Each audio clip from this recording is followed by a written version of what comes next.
सतनाम करता पुरख निरभउ निर्वैर अकाल मूरत अजूनी सैभं गुर प्रसाद। धन धन गुरु ग्रंथ साहब जी महाराज, धन धन गुरु ग्रंथ साहब जी महाराज, धन गुरु गोबिंद सिंह साहब सच्चे पातशाह। नदर कर दिओ महाराज कृपा। वाहिगुरु वाहिगुरु जी का खालसा, वाहिगुरु जी की फतेह।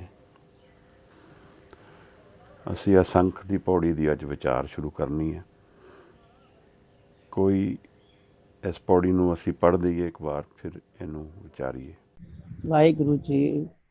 असंख जप असंख भाव, असंख पूजा असंख तपताओ, असंख ग्रंथ मुख वेद पाठ, असंख जोग मन रहे उदास, असंख भगत गुण ज्ञान विचार, असंख सती असंख दाता, असंख सूर मोह प्रसाद, असंख मोह लिवलायतास, कुदरत कवन कहाँ विचार, वार्या न जावा एक बात, जो तुद भावे साई भली कार, तू सदा सलामत निरंकार। एक ओंकार। गुरु नानक साहब एक ओंकार ਦੇ ਪੁਜਾਰੀ ਹਨ। ਮਹਾਰਾਜ ਨੇ ਇੱਕ ਓਂਕਾਰ ਦਾ ਪ੍ਰਗਟਾਵਾ ਕਰਕੇ ਸਾਨੂੰ ਇੱਕ ਨਿਰਾਲੇ ਮਾਰਗ ਵੱਲ ਟੋਰਿਆ ਹੈ। ਇਹੋ ਜਿਹੇ ਮਾਰਗ ਵੱਲ ਟੋਰਿਆ ਹੈ ਜਿੱਥੇ द्वैत नहीं है, कोई वंडियां नहीं हैं जीवन दियां, कॉन्फ्लिक्ट्स नहीं हैं। ਇਹੋ ਜਿਹੇ ਲੋਕ ਨਹੀਂ ਹਨ ਜਿਹੜੇ ਵੰਡ ਰਹੇ ਹਨ ਦੇਸ਼ ਨੂੰ, ਦੁਨੀਆ ਨੂੰ। ਇਹੋ ਜਿਹੇ ਹਨ ਜਿਹੜੇ ਜੁੜ ਰਹੇ ਹਨ। ਸਾਹਿਬ ਨੇ ਉਸ ਅਵਸਥਾ ਦੇ ਨਾਲ ਸਾਨੂੰ ਵਾਕਿਫ ਕਰਾਇਆ ਹੈ ਜਿਹੜੀ ਸਾਰੀ ਸ੍ਰਿਸ਼ਟੀ ਦਾ ਆਧਾਰ ਹੈ। ਮਹਾਰਾਜ ਨੇ ਇੱਕ ਰੂਪ ਨਾਲ ਸਾਡਾ ਕੰਮ ਥੋੜ੍ਹਾ ਔਖਾ ਕਰਤਾ, ਕਿਉਂਕਿ ਸੱਤ ਵਿੱਚ ਅੱਜ ਕੱਲ੍ਹ ਅਗਰ ਅਸੀਂ ਵਿਚਾਰਾਂਗੇ, ਦੁਨੀਆ ਵਿੱਚ ਦੇਖਾਂਗੇ ਤਾਂ ਇੱਕ ਓਂਕਾਰ ਦਾ ਉਲਟ ਦਿਖੇਗਾ। ਲੋਕ ਦਵੈਸ਼ ਵਿੱਚ, ਵਿਰੋਧ ਵਿੱਚ ਲੜਦੇ ਦਿਖਣਗੇ, ਲੋਕ ਪਰੇਸ਼ਾਨ ਔਰ ਵਿਆਕੁਲ ਦਿਖਣਗੇ,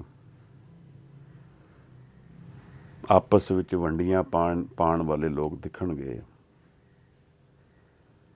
ਇਹੋ ਜਿਹੇ ਲੋਕ ਦਿਖਣਗੇ ਜਿਨ੍ਹਾਂ ਨੂੰ ਲੱਗਦਾ ਮੁਨਾਫਾ ਕਮਾ ਰਹੇ ਆ ਜੀਵਨ ਵਿੱਚ, ਪਰ ਉਹ ਜਾਣਦੇ ਨੇ ਇਹ ਦੂਸਰੇ ਦੇ ਲਹੂ ਦਾ ਮੁਨਾਫਾ ਹੈ। ਸਾਹਿਬ ਨੇ ਸੱਤ ਨਾਲ ਸਿੱਖ ਨੂੰ ਜੋੜਿਆ ਹੈ ਔਰ ਗੁਰੂ ਗ੍ਰੰਥ ਸਾਹਿਬ ਜੀ ਮਹਾਰਾਜ ਇਸ ਇੱਕ ਓਂਕਾਰ ਦੇ ਦਰਪਣ ਹੈ, ਉਹਦੀ ਰਿਫਲੈਕਸ਼ਨ ਹੈ, ਉਹਨੂੰ ਜਾਣਨ ਦਾ ਪ੍ਰੇਮ ਹੈ।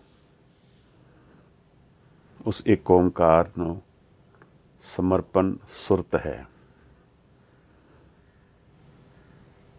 ਉਸ ਇੱਕ ਓਂਕਾਰ ਬਾਰੇ ਹੈ, ਉਹਨੂੰ ਜਾਣਨ ਬਾਰੇ ਹੈ, ਉਸ ਨੂੰ ਜਾਣ ਲੈਣ ਬਾਰੇ ਹੈ, ਉਸ ਨੂੰ ਕਮਾਉਣ ਬਾਰੇ ਹੈ। ਸਾਹਿਬ ਨੇ ਆਪਣੇ ਸਿੱਖ ਨੂੰ ਇੱਕ ਨਵੀਂ ਰਾਹ ਵੱਲ ਟੋਰ ਦਿੱਤਾ ਹੈ। ਆਉਣ ਵਾਲੀ ਦੁਨੀਆ ਇਸ ਇੱਕ ਓਂਕਾਰ ਦੇ ਆਧਾਰ 'ਤੇ ਬਣੇਗੀ ਔਰ ਬਣਨੀ ਵੀ ਚਾਹੀਦੀ ਹੈ। ਇਨਸਾਨ ਨਾਲ ਜਿਨ੍ਹਾਂ ਕਾਰਨਾਂ ਕਰਕੇ ਵੰਡਿਆ ਹੋਇਆ ਹੈ, ਉਸ ਤੋਂ ਕਿਤੇ ਜ਼ਿਆਦਾ ਕਾਰਨ ਜੁੜਨ ਦੇ ਹਨ।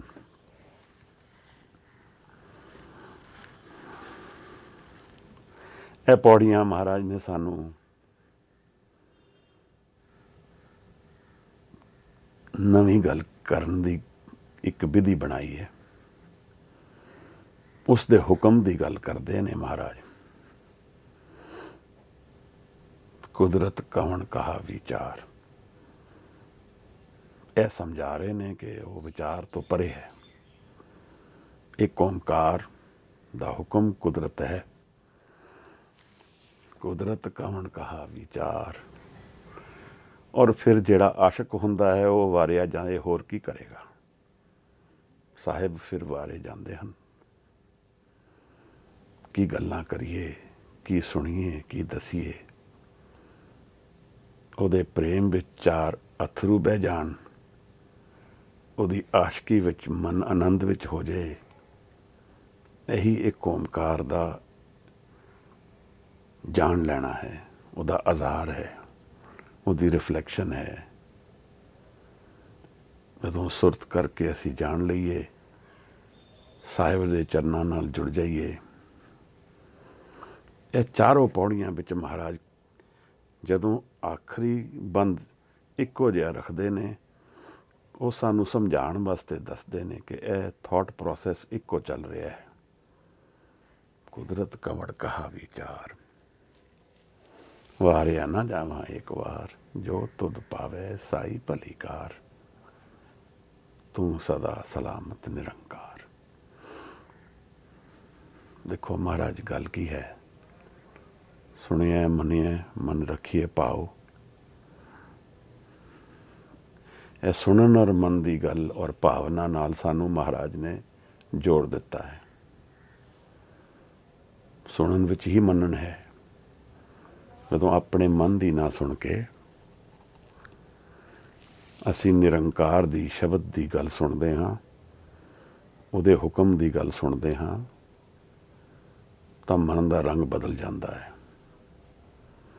ਮਨ ਦਾ ਆਧਾਰ ਬਦਲ ਜਾਂਦਾ ਹੈ।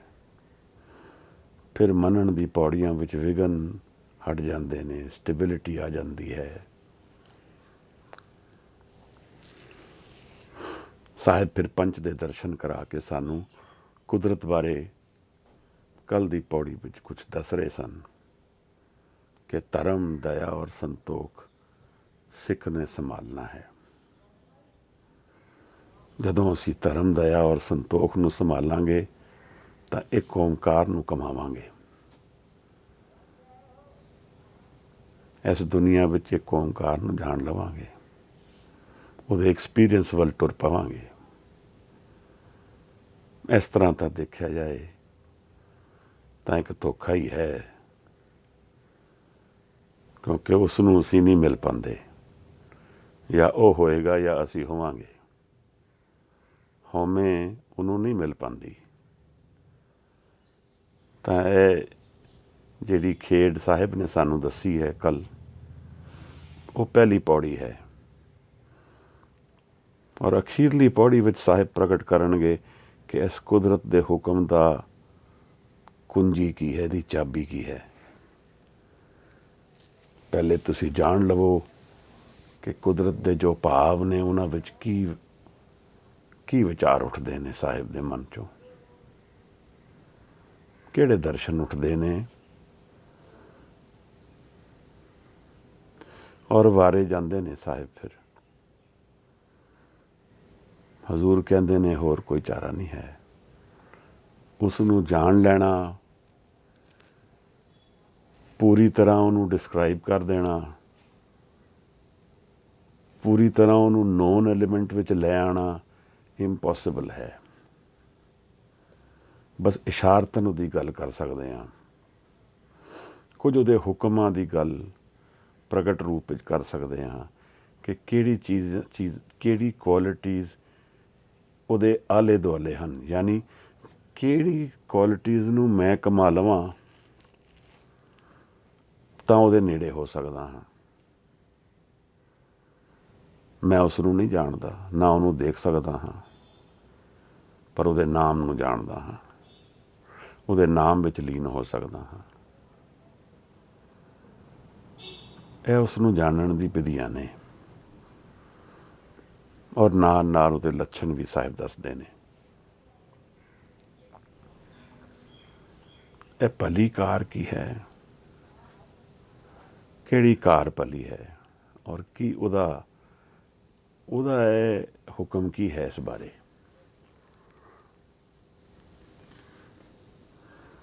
ਅੱਜ ਦੀ ਪੌੜੀ ਵਿੱਚ ਸਾਹਿਬ ਬੇਅੰਤਤਾ ਦੀ ਗੱਲ ਕਰਦੇ ਹਨ। ਉਸ ਇੱਕ ਓਮਕਾਰ ਦਾ ਪ੍ਰਗਟਾਵਾ ਬੇਅੰਤ ਰੂਪਾਂ ਵਿੱਚ ਹਜ਼ੂਰ ਦੇ ਦਰਗਾਹ ਵਿੱਚ ਹਾਜ਼ਰ ਹੈ।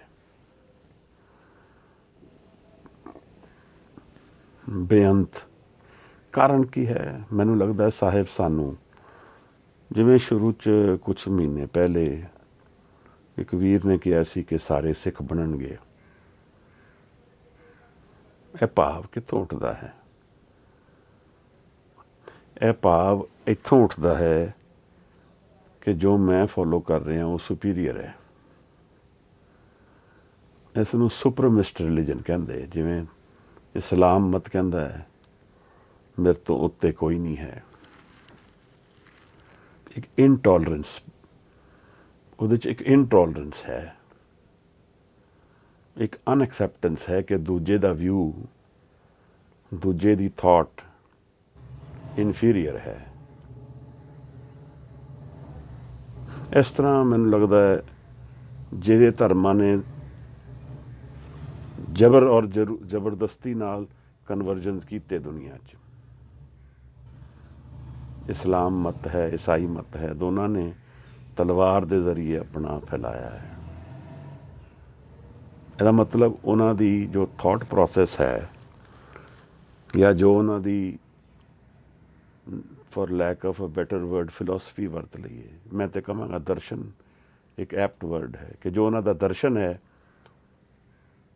उस ते उन्होंने फेथ नहीं है।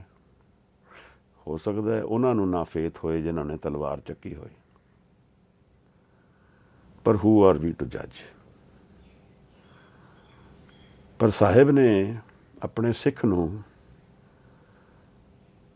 यह ज्ञान नाल दिता है कि इस दुनिया विच होर भी मत हन, होर भी लोग अनेकां तरीकां नाल पूजा करते हैं, अनेकां ही तरीकिਆਂ नाल ਉਹ ਉਸ ਦੀ ਭਾਲ ਵਿੱਚ ਲੱਗੇ ਹਨ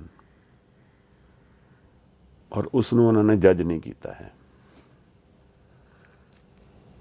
उसनूं उन्होंने यह नहीं कहा कि यह नहीं होना चाहिए या यह गलत हैं या मैं ज़्यादा ज्ञानवान हाँ या जो मेरी थॉट है वो ज़्यादा बेटर है। वो यह दलील वो टॉपिक वाइज तो जरूर देंदे ने। जदों एक सबजैक्ट ते गल करते हैं असी तो उस सबजैक्ट के बारे तो जरूर वो गल करते हैं, पर इस असंख की पौड़ी विच साहिब एक एक्सैप्टेंस दे रहे हैं अपने सिख नूं कि दूसरे दे मत विच असी इंटरफेयर नहीं करना है, दूसरे दे ज्ञान लभण दी विधि विच साडा कोई हक नहीं है। यह उहदी आज़ादी है और यह हैन जो दुनिया विच रहणगे इहनूं जाण लईए। यह समझ लईए कि पूजा दे अनेक तरीके दुनिया विच हन।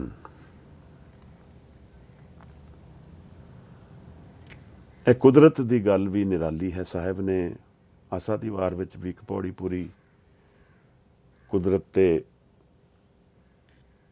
मैंशन की है। कुदरत बड़ी नेड़े लगती है साहिब दे यह शब्द उन्होंने, और अगे चल के भी कुदरत का शब्द बार बार बाणी विच साहिब वरतणगे। और उन्होंने आसा दी वार विच यही समझाया है कि यह सारा पासारा जो असी जिहदे ते जी रहे हाँ यह सब कुदरती है। सब आकाश कुदरत है, सारे आकार कुदरत ने, फॉर्म कुदरत के थ्रू है, सर्व विचार जिहड़े ने वो भी कुदरत है।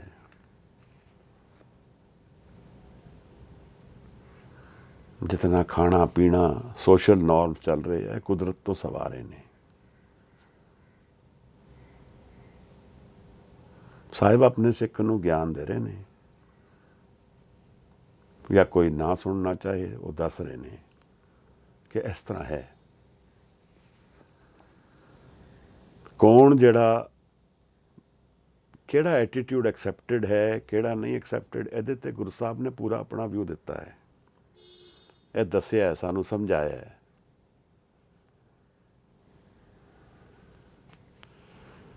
पर नाल नाल जो आले दुआले वरत रहा है जो है उहदे बारे विचार साहिब प्रगट करते हैं।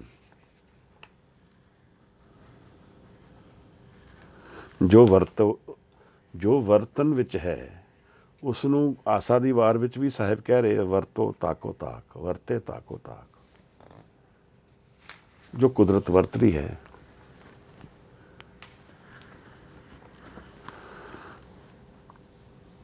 ਗੱਲ ਥੋੜੀ ਡੂੰਗੀ ਹੈ।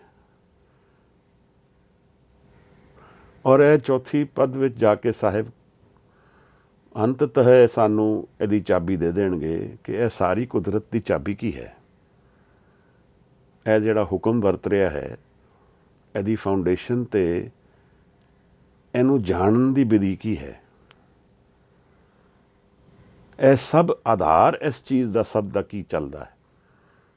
ਜਿਵੇਂ ਮੈਂ ਆਪ ਨੂੰ ਕੋਈ ਵਸਤੂ ਡਿਸਕਰਾਈਬ ਕਰਾਂ ਔਰ ਉਹਦੀ ਬੇਸਿਕ ਫਾਊਂਡੇਸ਼ਨ ਫਿਲਾਸਫੀ 'ਤੇ ਜਾਣ ਤੋਂ ਪਹਿਲਾਂ ਮੈਨੂੰ ਉਹਦੀ ਵਰਕਿੰਗ ਸਮਝਾਉਣੀ ਪਏਗੀ ਆਪ ਨੂੰ ਕਿ ਇਹ ਕਿਵੇਂ ਵਰਤ ਰਿਹਾ ਹੈ। ਔਰ ਇਹ ਵਰਤ ਰਿਹਾ ਹੈ ਤਾਂ ਇਹਦਾ ਆਧਾਰ ਇਹ ਹੈ। ਜਿਸ ਤਰ੍ਹਾਂ ਅਗਰ ਮੈਂ ਗੱਡੀ ਦੀ ਗੱਲ ਕਰਾਂ ਤਾਂ ਇੰਟਰਨਲ ਕੰਬਸਸ਼ਨ ਇੰਜਨ ਉਹਦੀ ਬੇਸਿਕ ਫਿਲਾਸਫੀ ਹੈ, ਬੇਸਿਕ ਥਾਟ ਪ੍ਰੋਸੈਸ ਹੈ, ਬੇਸਿਕ ਉਹਦਾ ਦਰਸ਼ਨ ਹੈ। ਪਰ ਮੈਨੂੰ ਦੱਸਣਾ ਪਏਗਾ ਆਪ ਨੂੰ ਕਿ ਇਸ ਤਰ੍ਹਾਂ ਇਹਦੇ ਸਿਲੰਡਰਸ ਨੇ, ਇਹਦੇ ਵਿੱਚ ਪਿਸਟਨ ਚੱਲਦਾ ਹੈ, ਇਹਦੇ ਵਿੱਚ ਕੰਬਸਸ਼ਨ ਹੁੰਦਾ ਹੈ। ਉਹਨੂੰ ਸਮਝਾਉਣ ਵਾਸਤੇ ਸਾਹਿਬ ਸਾਨੂੰ ਜਿਵੇਂ ਨੇਚਰ ਦੀ ਗੱਲ ਚਲਾਉਂਦੇ ਨੇ ਨਾਲ ਨਾਲ, ਕਿ ਇਹ ਸਾਰੀ ਕੁਦਰਤ ਹੈ ਜਿਹਦੇ ਵਿੱਚ ਅਸੀਂ ਵਸਦੇ ਹਾਂ। ਤੁਸੀਂ ਵਸਦੇ ਹੋ, ਮੈਂ ਵਸਦਾ ਹਾਂ, ਇਸ ਕੁਦਰਤ ਵਿੱਚ ਹੀ ਸਮਾਏ ਹੋਏ ਹਾਂ। ਅਸੀਂ ਵੀ ਇਸ ਕੁਦਰਤ ਦਾ ਪਾਰਟ ਹਾਂ। ਉਸ ਤਰ੍ਹਾਂ ਦੇਖਿਆ ਜਾਏ ਤਾਂ ਇਹ ਸਭ ਇੱਕ ਓਮਕਾਰ ਵਰਤ ਰਿਹਾ ਹੈ। ਅਲੱਗ ਅਲੱਗ ਸ਼ਬਦਾਂ ਨਾਲ ਉਹਨੂੰ ਡਿਸਕਰਾਈਬ ਕੀਤਾ ਜਾ ਰਿਹਾ ਹੈ, ਪਰ ਹੈ ਤੇ ਉਹ ਇੱਕ ਓਮਕਾਰ। ਤਾਂ ਸਾਹਿਬ ਫਿਰ ਇੱਕ ਓਮਕਾਰ ਦੇ ਦਰਸ਼ਨ ਵਿੱਚ ਵਾਰੇ ਜਾਂਦੇ ਹਨ। ਆਪਣੇ ਆਪ ਨੂੰ ਭੁਲਾ ਦਿੰਦੇ ਹਨ, ਆਪਣਾ ਆਪ ਛੱਡ ਦਿੰਦੇ ਹਨ। ਕਹਿੰਦੇ ਨੇ ਜੋ ਤੁਧ ਭਾਵੈ ਸਾਈ ਭਲੀ ਕਾਰ, ਤੇਰੀ ਕਾਰ ਹੀ ਭਲੀ ਹੈ। ਉਹਦੀ ਜਜਮੈਂਟ ਵਿੱਚ ਨਹੀਂ ਹੈ ਕਿ ਕੀ ਭਲਾ ਔਰ ਬੁਰਾ ਕਿਸ ਤਰ੍ਹਾਂ ਹੈ। ਇਹਦੇ ਵਾਸਤੇ ਗੁਰੂ ਸਾਹਿਬ ਨੇ ਜਜਮੈਂਟ ਬਹੁਤ ਥੋੜ੍ਹੀਆਂ ਦਿੱਤੀਆਂ ਨੇ। ਸਾਹਿਬ ਨੇ ਇੱਕ ਬੜਾ ਓਪਨ ਡਿਸਕਸ਼ਨ ਕੀਤਾ ਹੈ ਖਾਣ ਪੀਣ ਬਾਰੇ, ਜੀਣ ਬਾਰੇ, ਈਵਨ ਮੀਟ ਬਾਰੇ ਇੱਕ ਪੂਰਾ ਇਸ਼ੂ ਹੈ। ਔਰ ਉਸ ਨੂੰ ਮਹਾਰਾਜ ਨੇ ਕਿਹਾ ਹੈ ਕਿ ਮੂਰਖ ਹਨ ਜਿਹੜੇ ਲੁੱਝਦੇ ਨੇ ਇਸ ਇਸ਼ੂ ਦੇ ਉੱਤੇ।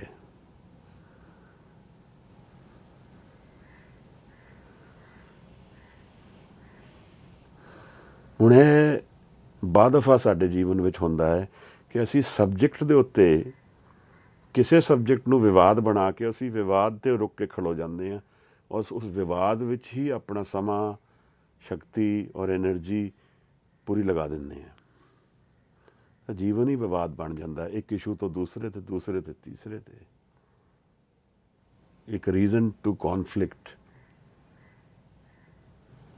ਤਾਂ ਉੱਥੇ ਫਿਰ ਸਾਹਿਬ ਦੇ ਜੋ ਕੱਲ੍ਹ ਦਾ ਆਦੇਸ਼ ਸੀ ਸਾਨੂੰ ਕਿ ਧਰਮ ਹੈ ਉਹ ਦਇਆ ਦਾ ਪੁੱਤਰ ਹੈ ਔਰ ਸੰਤੋਖ ਨਾਲ ਚੱਲੇਗਾ। ਇਹ ਬੜੀ ਕੀਮਤੀ ਗੱਲ ਸਾਹਿਬ ਨੇ ਸਾਨੂੰ ਪੱਲੇ ਕੀਤੀ ਹੈ।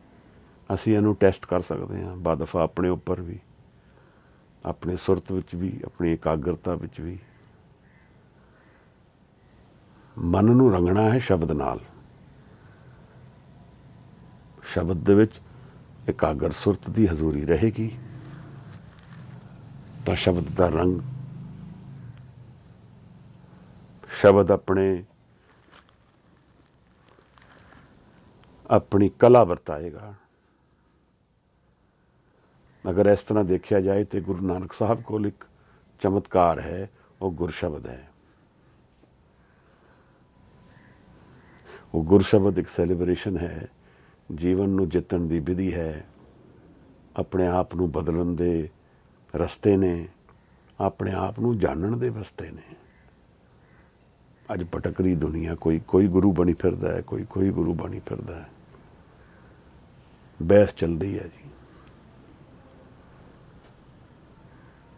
ਗੁਰੂ ਤਾਂ ਬਣ ਗਏ, ਪਰ ਕਿਤਨੇ ਨੇ ਜਿਹੜੀ ਵਿਧੀ ਸਮਝਾ ਸਕਦੇ ਨੇ, ਜਿਨ੍ਹਾਂ ਨੇ ਓਪਨਲੀ ਕਹਿ ਦਿੱਤਾ ਕਿ ਮੇਰਾ ਗੁਰੂ ਕੌਣ ਹੈ। ਔਰ ਉਸ ਨੂੰ ਜੀਆ। ਫਿਰ ਇੱਕ ਬੜੀ ਸੰਤੋਖ ਦੀ ਅਵਸਥਾ ਹੈ ਜਿਹੜਾ ਗੁਰੂ ਆਪਣੇ ਅਖੀਰਲੇ ਸਮੇਂ ਵਿੱਚ ਖੇਤੀ ਤੇ ਲੱਗ ਜਾਏ, ਆਪਣੀ ਕਿਰਤ ਵਿੱਚ ਲੱਗ ਜਾਏ। ਇਸ ਨੂੰ ਸਮਝਣਾ ਥੋੜ੍ਹਾ ਮੁਸ਼ਕਿਲ ਹੈ, ਪਰ ਇਹ ਬੜੀ ਉੱਤਮ ਅਵਸਥਾ ਹੈ। ਇਤਨੀ ਮਿਹਨਤ ਕੀਤੀ ਮਹਾਰਾਜ ਨੇ, ਪਰ ਅਖੀਰਲੇ ਸਮੇਂ ਵਿੱਚ ਆਪਣਾ ਜੀਵਨ ਕਿਰਤ ਵਿੱਚ ਬਿਤਾ ਦਿੱਤਾ। ਜਿਵੇਂ ਕਿ ਘਰ ਪਹੁੰਚ ਗਏ, ਹੁਣ ਆਪਣਾ ਕੰਮ ਹੋ ਗਿਆ, ਹੁਣ ਕਿਰਤ ਵਿੱਚ ਵੰਡ ਕੇ ਛਕਣ ਦੇ ਵਿੱਚ ਆਨੰਦ ਵਿੱਚ ਰਹੀਏ।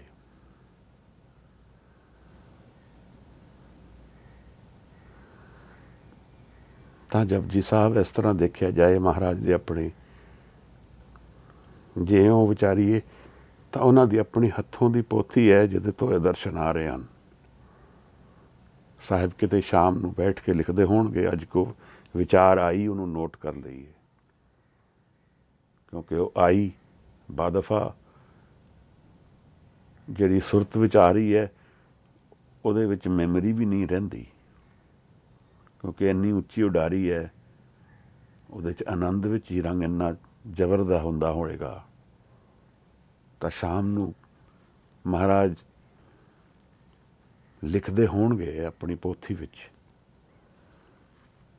ਇਹ ਨੋਟਸ ਬਣਾਉਂਦੇ ਹੋਣਗੇ, ਔਰ ਕਈ ਸਾਲਾਂ ਦੀ ਤਪੱਸਿਆ ਜਪਜੀ ਸਾਹਿਬ ਪ੍ਰਗਟ ਹੈ।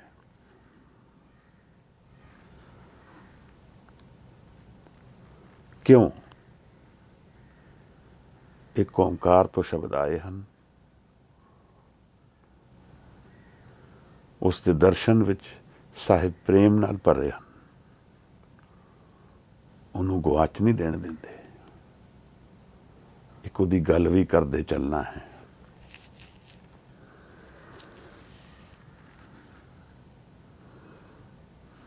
ਇਹ ਹੁਣ ਉਹਨਾਂ ਦੀ ਪਰਸਨਲ ਹੱਥ ਲਿਖੀ ਸਮਝ ਲਈਏ। ਹੱਥ ਲਿਖੀ ਕਿਵੇਂ? ਜਿਵੇਂ ਨੋਟਸ ਤਾਂ ਉਹਨਾਂ ਨੇ ਪਰਸਨਲ ਹੈਂਡ ਨਾਲ ਬਣਾਏ, ਫਿਰ ਉਸ ਤੋਂ ਕਾਪੀ ਹੋਏ, ਔਰ ਉਹ ਪੋਥੀਆਂ ਵੀ ਸਨ। ਗੁਰੂ ਅਰਜਨ ਸਾਹਿਬ ਦੇ ਵੇਲੇ ਵਿੱਚ ਪੋਥੀ ਕਿਹਾ ਜਾਂਦਾ ਸੀ, ਪੋਥੀ ਪਰਮੇਸ਼ਵਰ ਕਾ ਥਾਨ।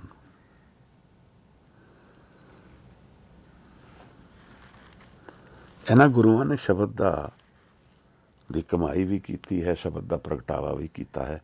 ਸਾਨੂੰ ਸ਼ਬਦ ਦੇ ਨਾਲ ਇਸ ਤਰ੍ਹਾਂ ਬੰਨ੍ਹਿਆ ਹੈ ਕਿ ਅਸੀਂ ਜੀਵਨ ਤੋਂ ਆਜ਼ਾਦ ਹੋ ਸਕੀਏ, ਜੀਵਨ ਨੂੰ ਇੱਕ ਟ੍ਰੈਜੇਡੀ ਨਾ ਜਾਣੀਏ, ਜੀਵਨ ਨੂੰ ਇੱਕ ਸੈਲੀਬ੍ਰੇਸ਼ਨ ਜਾਣ ਕੇ ਜੀਏ, ਜੀਵਨ ਦੇ ਸੱਤ ਨੂੰ ਜਾਣੀਏ। ਇਸ ਭਾਵ ਨਾਲ ਅਗਰ ਦੇਖਿਆ ਜਾਏ, ਇਹ ਸਿਖਾਉਣਾ ਕਿਸੇ ਨੂੰ ਬੜਾ ਇੰਪੋਸੀਬਲ ਹੈ, ਕਿਉਂਕਿ ਇਹਦੇ ਵਿੱਚ ਹੰਕਾਰ ਦੀ ਸੋਚ ਬੜੀ ਵੱਡੀ ਹੈ। ਮੈਂ ਬੜੇ ਰਸਤੇ ਢੂੰਡ ਲੈਂਦਾ ਵਾਂ ਐਸਕੇਪ ਕਰਨ ਦੇ, ਕਈ ਕਾਰਨ ਲੱਭ ਲਵਾਂਗਾ, ਕਿਉਂਕਿ ਆਪਣੇ ਆਪ ਨੂੰ ਤਿਆਗਣਾ ਬੜਾ ਔਖਾ ਹੈ। ਉਸ ਹੰਕਾਰ ਦੇ ਆਧਾਰ 'ਤੇ ਹੀ ਮੈਂ ਜੀਂਦਾ ਹਾਂ, ਉਸੇ ਨੂੰ ਮੈਂ ਜਾਣਦਾ ਹਾਂ, ਉਹੀ ਮੇਰਾ ਨੋਨ ਧਰਮ ਹੈ, ਉਹੀ ਮੇਰਾ ਨੋਨ ਰਿਲੀਜਨ ਹੈ। ਮੈਂ ਹਉਮੈ ਦੇ ਵਿੱਚ ਹੀ ਅੱਜ ਆਪਣੇ ਧਰਮ ਨੂੰ ਜੀ ਰਿਹਾ ਹਾਂ। ਅਗਰ ਹਉਮੈ ਗਈ ਨਹੀਂ ਹੈ ਤਾਂ ਮੈਂ ਦੂਸਰੇ ਧਰਮ ਨੂੰ ਤਾਂ ਜਾਣਦਾ ਹੀ ਨਹੀਂ ਹਾਂ। ਤਾਂ ਇਸ ਭਾਵ ਨਾਲ ਦੇਖਿਆ ਜਾਏ ਤਾਂ ਆਪਣਾ ਆਪ ਤਿਆਗਣਾ ਕੋਈ ਸੌਖਾ ਕੰਮ ਨਹੀਂ ਹੈ। ਉਹਦੀ ਤਿਆਰੀ ਗੁਰੂ ਸਾਹਿਬ ਨੇ ਸਾਨੂੰ ਇੱਕ ਇੱਕ ਪੌੜੀ ਨਾਲ ਕਰਾ ਰਹੇ ਹਨ। ਮੈਂ ਦੇਖਿਆ ਕਿ ਕੁਝ ਵਿਦਵਾਨ ਇਸ ਨੂੰ ਮਨ ਦੀ ਇੱਕ ਐਕਸਪੀਰੀਅੰਸ ਦੇ ਜ਼ਰੀਏ ਜਪਜੀ ਸਾਹਿਬ ਨੂੰ ਪ੍ਰਗਟ ਕਰਦੇ ਹਨ। ਮੈਨੂੰ ਥੋੜ੍ਹਾ ਕਨਫਿਊਜ਼ਿੰਗ ਲੱਗਦਾ ਹੈ, ਕਿਉਂਕਿ ਸਾਹਿਬ ਨੇ ਕਈ ਗੱਲਾਂ ਬਾਹਰਮੁਖੀ ਦੀ ਕੀਤੀਆਂ ਨੇ, ਕਈ ਅੰਤਰਮੁਖੀ ਦੀ ਕੀਤੀਆਂ ਨੇ। ਰਿਲੇਸ਼ਨ ਦਾ, ਬਾਣੀ ਦਾ, ਮਨ ਦਾ ਤੇ ਹਰ ਤਹਿ ਵਿੱਚ ਹੈ ਹੀ ਹੈ,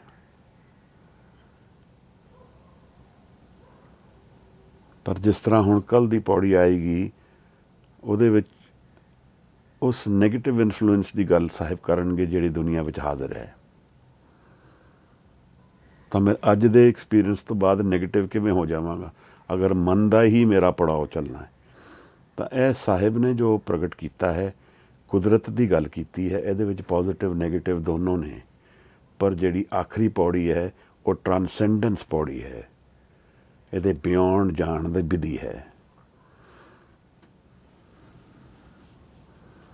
ਇਹ ਜਿਹੜੇ ਚੰਗੇ ਕਰਮ ਵਾਲੇ, ਜਿਹੜੇ ਮਾੜੇ ਕਰਮ ਵਾਲੇ ਔਰ ਫਿਰ ਨਾਮ ਵਾਲੇ, ਬਿਨ ਨਾਮੇ ਨਾ ਹੀ ਕੋ ਥਾਂ। ਦੇਖੋ ਕੋਈ ਗੱਲ ਹੈ, ਕਹਿ ਸਕਦਾ ਹੈ, ਉਹੀ ਕਹਿ ਸਕਦਾ ਜਿਹੜਾ ਜਾਣਦਾ ਹੈ। ਇਸ ਪੌੜੀ ਵਿੱਚ ਪੂਰੀ ਸ੍ਰਿਸ਼ਟੀ ਦੇ ਦਰਸ਼ਨ ਹਨ। ਇਹਦਾ ਮਤਲਬ ਨਾਮ ਨੂੰ ਜਾਣ ਕੇ ਮੈਂ ਇੱਥੋਂ ਹਜ਼ਾਰਾਂ ਕਰੋੜੋਂ ਮੀਲ ਦੂਰ, ਥਾਊਜ਼ੈਂਡਸ ਆਫ ਲਾਈਟ ਈਅਰਸ ਅਵੇ, ਉਹਦੇ ਨਾਲ ਵੀ ਜੁੜਿਆ ਹਾਂ। ਕਿਉਂਕਿ ਕੋਈ ਥਾਂ ਨਹੀਂ ਹੈ ਜਿੱਥੇ ਨਾਮ ਨਹੀਂ ਹੈ। ਸਾਡੇ ਤੋਂ ਸਭ ਤੋਂ ਨੇੜੇ ਜਿਹੜਾ ਸਟਾਰ ਹੈ ਐਲਫਾ ਸੈਂਚੁਰੀ ਕਹਿੰਦੇ ਹੈ, ਮੈਂ ਕਿਹਾ ਉਸ ਦੀ ਟਰੈਵਲ ਵੀ ਲਾਈਟ ਈਅਰਸ ਨਾਲ ਕੋਈ 100 ਸਾਲ ਹੋਏਗੀ। ਇਹ ਸਭ ਤੋਂ ਨੇੜੇ ਹੈ। ਐਸਟ੍ਰੋਨੋਮੀ ਬੜਾ ਇੰਟਰਸਟਿੰਗ ਸਬਜੈਕਟ ਹੈ, ਅਗਰ ਕੋਈ ਪੜ੍ਹੇ। ਬਚਪਨ ਵਿੱਚ ਦੇਖਿਆ, ਕਾਫੀ ਵਿਚਾਰੀ ਸੀ ਗੱਲ। ਕਮਾਲ ਦੇ ਬਲੈਕ ਹੋਲਸ ਹਨ, ਗੈਲੈਕਸੀਜ਼ ਹਨ।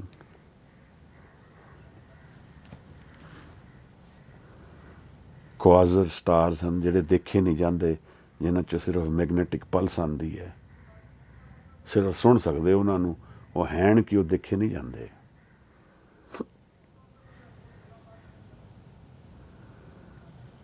ਮਹਾਰਾਜ ਸਾਨੂੰ ਦਰਸ਼ਨ ਕਰਾ ਰਹੇ ਹਨ ਕੁਦਰਤ ਦੇ, ਔਰ ਕੁਦਰਤ ਵਿੱਚ ਜੋ ਵਰਤ ਰਿਹਾ ਸਾਡੇ ਆਲੇ ਦੁਆਲੇ, ਉਹ ਕੁਝ ਚੰਗਾ ਵੀ ਹੈ, ਕੁਝ ਮਾੜਾ ਵੀ ਹੈ। ਪਰ ਪਹਿਲਾਂ ਉਹ ਦੱਸ ਰਹੇ ਨੇ ਕਿ ਪੰਚ ਨੂੰ ਮੈਂ ਪ੍ਰਵਾਨ ਕਰਦਾ। ਮੇਰੇ ਜੀਵਨ ਵਿੱਚ ਕੌਣ ਪ੍ਰਵਾਨ ਹੈ?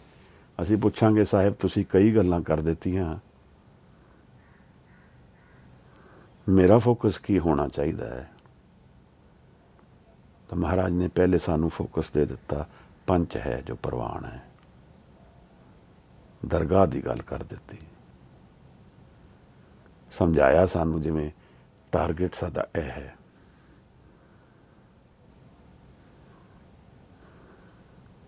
ਫਿਰ ਧਰਮ, ਦਇਆ ਔਰ ਸੰਤੋਖ ਦੀ ਗੱਲ ਸਾਨੂੰ ਸੰਭਾਲੀ। ਜਿਵੇਂ ਅਸੀਂ ਨਾਲ ਬੈਠੇ ਹਾਂ ਗੁਰੂ ਦੇ, ਇੱਕ ਇੱਕ ਕਰਕੇ ਸਾਨੂੰ ਜੀਵਨ ਦਾ ਇੱਕ ਇੱਕ ਥਰੈਡ ਇੱਕ ਇੱਕ ਕੱਢ ਕੇ ਉਹ ਦੱਸੀ ਜਾਂਦਾ ਹੈ ਕਿ ਇਹ ਦੇਖ ਭਾਈ ਹੈ, ਇਸ ਤਰ੍ਹਾਂ ਹੈ, ਇਹਦਾ ਤਾਣਾ ਮਾਣਾ ਇਸ ਤਰ੍ਹਾਂ ਬਣਿਆ ਹੈ। ਜੇ ਅਸੀਂ ਸਾਰੇ ਨੂੰ ਉਲਝਣ ਵਿੱਚ ਸਮਝ ਕੇ ਜਾਈਏ ਤਾਂ ਉਲਝ ਹੀ ਜਾਵਾਂਗੇ। ਪਰ ਗੁਰੂ ਸਾਹਿਬ ਦੇ ਪਰਸਨਲ ਨੋਟਸ ਤੋਂ ਇਹ ਦਰਸ਼ਨ ਆ ਰਹੇ ਨੇ ਸਾਡੇ ਕੋਲ। ਇਹ ਉਹਨਾਂ ਦੇ ਜੀਵਨ ਦਾ ਫਲਾਈਟ ਹੈ।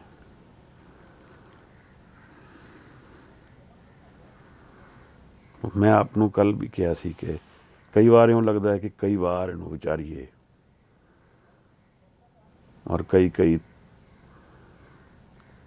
ਤੁਕਾਂ ਦੇ ਤੇ ਇਸ ਤਰ੍ਹਾਂ ਗੱਲ ਹੁੰਦੀ ਹੈ ਕਿ ਜਿਵੇਂ ਰੁਕ ਹੀ ਜਾਈਏ ਇੱਥੇ।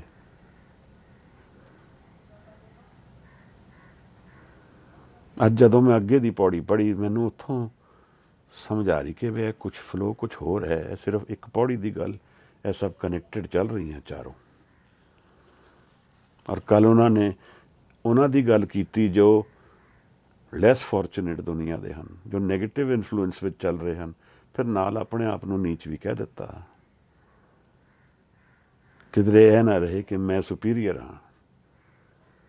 ਉਹ ਕਹਿੰਦੇ ਨੇ ਇਹ ਹੈ, ਇਹ ਹੁੰਦਾ ਹੈ, ਮੈਂ ਨੀਚ ਹਾਂ। ਕੱਲ੍ਹ ਦੀ ਪੌੜੀ ਵਿੱਚ ਕੁਦਰਤ ਦੀ ਗੱਲ ਨਹੀਂ ਕਰਕੇ ਆਪਣੇ ਆਪ ਨੂੰ ਨੀਚ ਕਹਿ ਦਿੰਦੇ ਆ।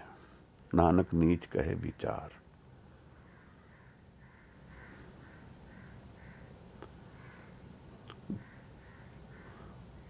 ਅੱਜ ਕੱਲ੍ਹ ਦੇ ਗੁਰੂ ਤਾਂ ਉੱਪਰ ਬੈਠਦੇ ਨੇ, ਉਹ ਐਸੇ ਤੇ ਜ਼ੋਰ ਦੇ ਰਹੇ ਨੇ ਦੁਨੀਆ ਨੂੰ ਦੱਸਣ ਵਾਸਤੇ ਕਿ ਸਾਨੂੰ ਗਿਆਨ ਹੈ, ਸਾਡੇ ਕੋਲ ਆਓ। ਕਿਤਨੇ ਗੁਰੂ ਅਸੀਂ ਦੇਖੇ ਹੋਣਗੇ ਜਿਹੜੇ ਨੀਚ ਕਹਿਣਗੇ ਆਪਣੇ ਆਪ ਨੂੰ।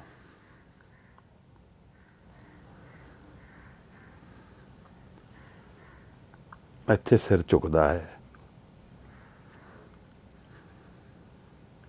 ਇੱਥੇ ਸੀਸ ਝੁਕਦਾ ਹੈ ਉਹਦੇ ਚਰਨਾਂ 'ਚ, ਕਿਉਂਕਿ ਉਹ ਸਭ ਕੁਝ ਕਰਦੇ ਹੋਏ, ਜਾਣਦੇ ਹੋਏ, ਇਤਨੀ ਉੱਚੀ ਅਵਸਥਾ ਦਾ ਮਾਲਕ ਹੁੰਦੇ ਹੋਏ ਆਪਣੇ ਆਪ ਨੂੰ ਨੀਚ ਕਹਾਉਂਦਾ ਹੈ।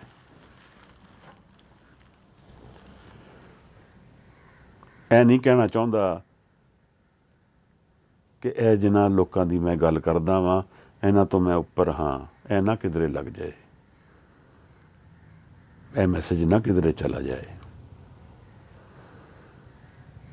ਇਹ ਤੇ ਕੁਦਰਤ ਦੀ ਗੱਲ ਚੱਲ ਰਹੀ ਹੈ, ਉਹਦੇ ਹੁਕਮ ਦੀ ਗੱਲ ਹੈ, ਉਹਦੇ ਵਿੱਚ ਹਨ ਸਭ ਕੁਝ, ਜੋ ਹੈ ਸੋ ਹੈ।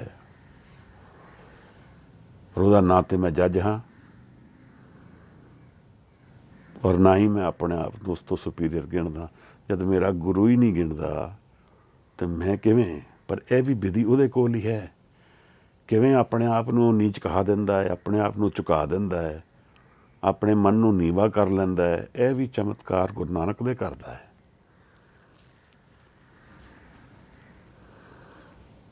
ਅਗਰ ਗੁਰੂ ਅਮਰਦਾਸ ਦੇ ਕਰ ਲਈ, ਗੁਰੂ ਰਾਮਦਾਸ ਦੇ ਨਾਲ ਵੀ ਇਹੋ ਜਿਹੀ ਕੋਈ ਗੱਲ ਵਰਤੀ।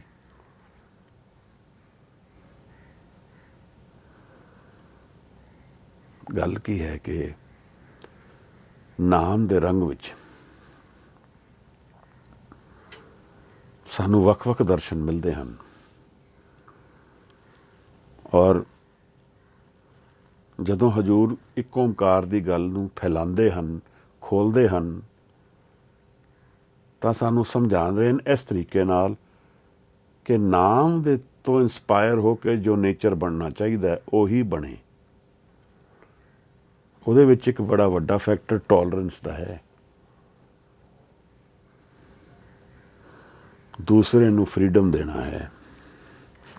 ਅਗਰ ਮੈਂ ਆਪਣੇ ਨਾਮ ਵਿੱਚ ਪਰਪੱਕ ਹਾਂ, ਮੈਨੂੰ ਨਾਮ ਵਿੱਚ ਆਨੰਦ ਮਿਲਦਾ ਹੈ, ਤਾਂ ਮੈਂ ਕਿਸੇ ਦੂਸਰੇ ਨੂੰ ਫੋਰਸ ਨਹੀਂ ਕਰ ਸਕਦਾ ਕਦੇ ਵੀ ਧਰਮ ਬਾਰੇ। ਇਹਦਾ ਮਤਲਬ ਅਗਰ ਮੈਂ ਕਰਦਾ ਹਾਂ ਤਾਂ there is something the matter in my faith. ਮੈਂ ਨਹੀਂ ਕਹਿ ਰਿਹਾ ਕਿ ਉਸ ਤੱਤ ਵਿੱਚ ਕੋਈ, ਤੱਤ ਗਿਆਨ ਵਿੱਚ ਕੋਈ ਭੇਦ ਹੋਏਗਾ, ਪਰ ਜਿਵੇਂ ਮੈਂ ਉਸ ਨੂੰ ਫੋਲੋ ਕੀਤਾ ਉਹਦੇ 'ਚ ਕੁਝ ਗਲਤ ਹੈ। ਮੇਰੀ ਇਹ ਨੀਡ ਕਿ ਸਾਰੇ ਲੋਕ ਸਿੱਖ ਬਣਨ, ਇਹ ਕਿੱਥੋਂ ਆ ਰਹੀ ਹੈ? a lack of faith in my own practice। ਕਿਉਂਕਿ ਅਗਰ ਮੈਨੂੰ ਮੇਰਾ ਧਰਮ ਜਾਂ ਮੇਰੀ ਪੰਥ ਦੀ ਜੋ ਪ੍ਰੈਕਟਿਸ ਹੈ ਉਸ ਨੂੰ ਅਗਰ ਮੈਂ ਕਮਾਉਂਦਾ ਹਾਂ ਔਰ ਉਹਦੇ ਵਿੱਚ ਮੈਂ ਸੰਤੋਖ ਵਿੱਚ ਹਾਂ, ਤਾਂ ਫਿਰ ਮੈਂ ਦੂਸਰਿਆਂ ਨੂੰ ਇਨਫਲੂਐਂਸ ਕਰਨ ਵਾਸਤੇ ਨਹੀਂ, ਉਹ ਹੋ ਜਾਣ ਉਹ ਅਲੱਗ ਗੱਲ ਹੈ। But it matters not to me ਕਿ ਇੱਕ ਫੋਲੋ ਕਰੇ ਹੋਰ, ਕਿ 10,000 ਕਰਨ, ਕਿ 10 ਕਰੋੜ ਕਰਨ, ਕਿ 100 ਕਰੋੜ ਕਰੇ। ਗਿਣਤੀ ਦਾ ਇਸ਼ੂ ਨਹੀਂ ਹੈ, ਉਹ ਤਾਂ ਮਾਇਆ ਹੀ ਦਾ ਰੂਪ ਹੈ ਨਵਾਂ। ਇਹਦਾ ਮਤਲਬ ਹੈ ਕਿ ਮੈਂ ਆਪਣੇ ਮਨ ਦੇ ਸੰਤੋਖ ਵਿੱਚ ਪੁੱਗਿਆ ਨਹੀਂ ਹੋਇਆ, ਬੈਲੈਂਸ ਵਿੱਚ ਨਹੀਂ ਹੈ। ਨਾਮ ਨੇ ਮੈਨੂੰ ਮਨ ਨੂੰ ਟਿਕਾਇਆ ਨਹੀਂ ਹੈ। ਕਿਉਂਕਿ ਅਗਰ ਮਨ ਨੂੰ ਟਿਕਾ ਲਿਆ ਔਰ ਮਨ ਬੈਲੈਂਸ ਵਿੱਚ ਹੈ, ਤਾਂ ਦੂਸਰਾ ਕਿਸ ਧਰਮ ਨੂੰ ਫੋਲੋ ਕਰਦਾ ਹੈ ਮੈਟਰ ਨਹੀਂ ਕਰਦਾ। ਹਾਂ, ਗੁਰੂ ਦੇ ਪ੍ਰੇਮ ਵਿੱਚ ਸੰਗਤ ਬੈਠੇਗੀ, ਇਹ ਤੇ ਮੈਟਰ ਕਰਦਾ ਹੀ ਹੈ। ਸੰਗਤ ਦਾ ਆਪਸੀ ਪ੍ਰੇਮ ਰਹੇਗਾ, ਉਹ ਇੱਕ ਅਲੱਗ ਗੱਲ ਹੈ। ਪਰ ਮੈਂ ਧਰਮ ਕਰਕੇ ਦੂਸਰੇ ਤੇ ਜ਼ਬਰ ਜਾਂ ਜ਼ਬਰਦਸਤੀ ਕਰਾਂ, ਇਹਦਾ ਮਤਲਬ ਹੈ ਕਿ ਮੈਂ ਆਪਣੇ ਧਰਮ ਨੂੰ ਪੂਰਾ ਨਹੀਂ ਸਮਝਦਾ।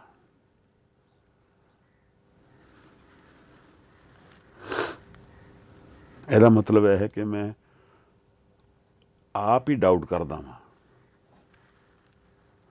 ਡਾਊਟ ਦਾ ਮਤਲਬ ਹੈ ਆਰੰਭ ਹੀ ਨਹੀਂ ਹੋਇਆ। ਪਹਿਲਾ ਕਦਮ ਹੀ ਤਾਂ ਹੋ ਸਕਦਾ ਜਦੋਂ ਮੇਰੇ ਡਾਊਟਸ ਖਤਮ ਹੋ ਜਾਣ, ਜਦੋਂ ਮੈਨੂੰ ਦਿਖ ਜਾਏ ਕਿ ਇਹ ਹੁਣ ਜਗ੍ਹਾ ਹੈ ਜਿੱਥੇ ਮੈਨੂੰ ਕਮਾਈ ਮਿਲੇਗੀ। ਤਾਂ ਮਹਾਰਾਜ ਕਹਿੰਦੇ ਨੇ ਅਸੰਖ ਤਰ੍ਹਾਂ ਦੇ ਜਪ ਹਨ, ਇਨਫਾਈਨਾਈਟ। ਇੱਕ ਓਮਕਾਰ ਦੀ ਵੀ ਗੱਲ ਕਰਦੇ ਨੇ।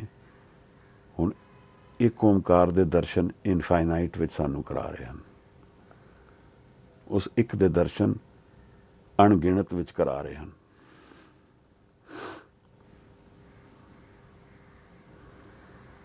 ਨੇ ਕਿਸ ਤਰ੍ਹਾਂ ਉਹਦੇ ਦਰਸ਼ਨ ਇੱਥੇ ਹੋਣਗੇ, ਇਹ ਦੱਸ ਰਹੇ ਹਨ। ਇਹ ਸਭ ਕੁਝ ਹੋਂਦ ਵਿੱਚ ਹੈ, ਇਹਨੂੰ ਜਾਣੀਏ। ਅਸੰਖ ਜਪ ਅਸੰਖ ਪਾਓ। ਅਨੇਕਾਂ ਹੀ ਤਰੀਕੇ ਨੇ ਜਿਹਦੇ ਨਾਲ ਲੋਕ ਜਪ ਕਰਦੇ ਹਨ, ਜਾਂ ਜਿਹੜੀ ਚੀਜ਼ਾਂ ਨੂੰ ਜਪ ਕਰਦੇ ਹਨ। ਅਨੇਕਾਂ ਹੀ ਭਾਵਨਾਵਾਂ ਪ੍ਰੇਮ ਦੀਆਂ ਨੇ।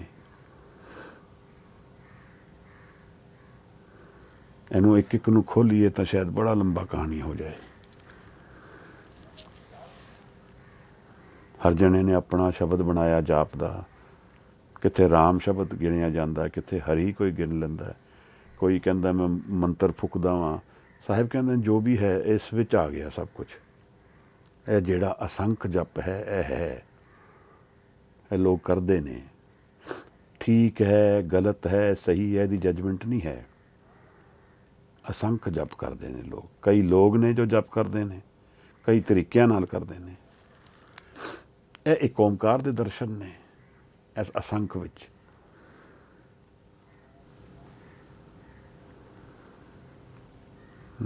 ਤੇ ਇਹਦੇ ਬਾਅਦ ਮਹਾਰਾਜ ਕਹਿੰਦੇ ਕਿ ਅਸੰਗ ਭਾਵਨਾਵਾਂ ਪ੍ਰੇਮ ਦੀਆਂ ਨੇ, ਭਾਵ ਹੈ।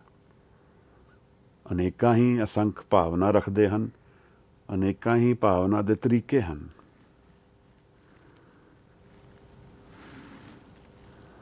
ਅਸੰਖ ਪੂਜਾ ਅਸੰਖ ਤਪ ਤਾਓ। ਤਪ ਕੀ ਹੈ? ਗੁਰਮਤ ਵਿੱਚ ਤਪ ਦਾ ਮਤਲਬ ਹੈ ਕਿ ਮਨ ਨੂੰ ਤਿਆਗ ਦਿੱਤਾ। ਆਪਣੇ ਝੂਠ ਦੇ ਮਨ ਨੂੰ ਤਿਆਗ ਦੇਣਾ, ਇਹ ਤਪ ਹੈ। ਤਾਂ ਸੇਵਾ ਦੇ ਜ਼ਰੀਏ ਬਣੀਏ। ਕਿਵੇਂ ਬਣੀਏ? ਉਸ ਮਨ ਨੂੰ ਤਿਆਗ ਦੇਣਾ ਜਿੱਥੇ ਮੈਂ ਹੰਕਾਰ ਰੂਪ ਵਿੱਚ ਖੜਾ ਹਾਂ। ਅਸੰਖ ਜਪ ਅਸੰਖ ਤਪ ਤਾਓ। ਅਸੰਖ ਪੂਜਾ ਅਸੰਖ ਤਪ ਤਾਓ। ਅਨੇਕਾਂ ਹੀ ਪੂਜਾ ਦੇ ਤਰੀਕੇ ਨੇ। ਅਸੰਖ ਲੋਕ ਪੂਜਾ ਕਰਦੇ ਹਨ। ਕੋਈ ਸਹੀ ਹੈ, ਕੋਈ ਗਲਤ ਹੈ, ਇਹ ਇਸ਼ੂ ਨਹੀਂ ਹੈ। ਉਹ ਕਰਦੇ ਹਨ ਆਪਣੀ ਭਾਵਨਾ, ਜਿਵੇਂ ਉਹਨਾਂ ਨੂੰ ਭਾਉਂਦਾ ਹੈ ਇਵੇਂ ਉਹ ਕਰਦੇ ਹਨ। ਅਸੰਖ ਗ੍ਰੰਥ ਮੁਖ ਵੇਦ ਪਾਠ। ਅਸੰਖ ਹੀ ਗ੍ਰੰਥ ਨੇ ਜਿਹਨੇ ਮੁਖ ਨਾਲ ਵੇਦ ਪਾਠ ਕਰਦੇ ਨੇ। ਅਸੰਖ ਵੇਦ ਨੇ, ਅਸੰਖ ਪਾਠ ਨੇ।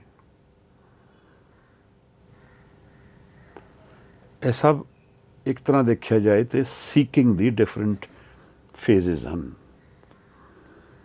ਇਹ ਵੀ ਜੋ ਪੂਜਾ ਕਰ ਰਿਹਾ ਹੈ ਉਹ ਵੀ ਲੱਭ ਰਿਹਾ ਹੈ, ਉਹ ਵੀ ਜਪ ਕਰਦਾ ਹੈ ਉਹ ਵੀ ਲੱਭ ਰਿਹਾ ਹੈ, ਉਹ ਭਾਵਨਾ ਰੱਖਦਾ ਹੈ ਉਹ ਵੀ ਲੱਭ ਰਿਹਾ ਹੈ। ਇਹ ਸਭ ਉਹਨਾਂ ਲੋਕਾਂ ਦੀ ਗੱਲ ਹੋ ਰਹੀ ਹੈ ਜਿਹੜੇ ਸ੍ਰਿਸ਼ਟੀ ਵਿੱਚ ਸੱਤ ਨੂੰ ਲੱਭ ਰਹੇ ਹਨ। ਸ਼ਾਇਦ ਨਾ ਵੀ ਲੱਭ ਰਹੇ ਹੋਣ, ਆਪਣੇ ਆਪ ਨੂੰ ਧੋਖਾ ਵੀ ਦੇ ਰਹੇ ਹੋਣ, ਤਾਂ ਵੀ ਸਾਹਿਬ ਨਹੀਂ ਉਹਦੇ ਜੱਜ ਕਰ ਰਹੇ। ਕਿੰਨੇ ਹੀ ਗ੍ਰੰਥ ਨੇ, ਸਾਹਿਬ ਕਹਿ ਰਹੇ ਹਨ। ਅਸੰਖ ਜੋਗ ਮਨ ਰਹੇ ਉਦਾਸ। ਕਿਤਨੇ ਜੋਗੀ ਹਨ। ਜੋਗ ਸ਼ਬਦ ਦਾ ਐਕਚੁਅਲ ਅਰਥ ਬਣਦਾ ਜੁੜਨਾ, ਟੂ ਜੁਆਇਨ। ਤਾਂ ਪਤੰਜਲੀ ਯੋਗ ਸੂਤਰ ਹਿਊਮੰਗਸ ਡਾਕੂਮੈਂਟ ਹੈ। ਉਹਦੇ ਵਿੱਚ ਉਹਦੇ ਅਲੱਗ ਅਲੱਗ ਐਸਪੈਕਟਸ ਨੇ ਜਿਹਦਾ ਅਸੀਂ ਹੱਥ ਯੋਗ ਅੱਜ ਫਿਜ਼ੀਕਲ ਫਿਟਨੈਸ ਵਾਸਤੇ ਲੋਕ ਵਰਤ ਰਹੇ ਹਨ।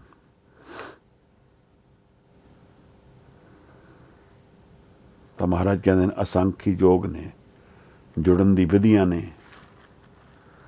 ਮਨ ਰਹੇ ਉਦਾਸ। ਅਸੰਖ ਲੋਕ ਨੇ ਜਿਹੜੇ ਇਹ ਯੋਗ ਕਰਦੇ ਨੇ, ਮਨ ਵਿੱਚ ਉਦਾਸ ਨੇ, ਉਸ ਨੂੰ ਲੱਭਦੇ ਹੈ। ਇਹ ਕੁਦਰਤ ਦੀ ਗੱਲ ਸਾਹਿਬ ਸਾਨੂੰ ਸਮਝਾ ਰਹੇ ਹਨ। ਉਸ ਇੱਕ ਓਮਕਾਰ ਦੀ ਗੱਲ ਸਾਨੂੰ ਪ੍ਰਗਟ ਕਰ ਰਹੇ ਹਨ।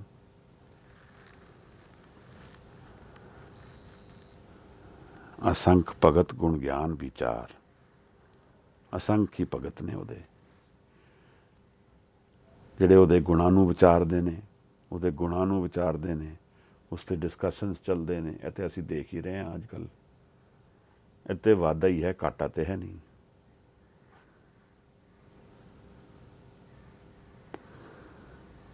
ਇਹ ਕੁਦਰਤ ਦੇ ਰੰਗ ਨੇ ਜਿਹੜੇ ਸਾਹਿਬ ਨੇ ਅਬਜ਼ਰਵ ਕੀਤੇ, ਜਾਣੇ, ਸਾਨੂੰ ਉਹਦੇ ਅਵੇਅਰਨੈਸ ਵਿੱਚ ਲਿਜਾ ਰਹੇ ਹਨ।